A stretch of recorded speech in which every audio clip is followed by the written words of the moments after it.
Upang mapanatili ang kapayapaan at seguridad sa lungsod, isinagawa ng Pasig City Police Substation 3 ang Oplan Bakal sa iba't ibang establishmento sa Barangay Bambang noong 27 at 29 ng Marso sa pamunuan ni Major Emil Garcia kasama ang kanyang mga tauhan.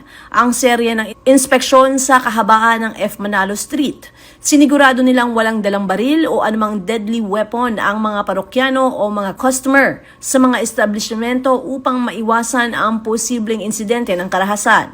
Ayon sa ulat ng otoridad, normal ang sitwasyon sa mga isinagawang inspeksyon. Wala ring naitalang kaso ng paglabag. Patuloy na pag-iigtingin ng kapulisan ang ganitong operasyon upang matiyak ang kaligtasan ng publiko. Pinapaalalahanan din nila ang mamamayan na mahigpit na ipinagbabawal ang pagdadala ng baril o anumang armas sa pampublikong lugar nang walang kaukulang pahintulot. Ang sinumang mahuli ay mahaharap sa kaukulang kaso. Hinihikayat naman nila mga Pasigueño na makipagtulungan sa otoridad upang mapanatili ang kaayusan sa lungsod. Para sa anumang ulat o reklamo, maaaring makipag-ugnayan sa Pasig City Police sa kanilang hotline at sa pinakamalapit na presinto.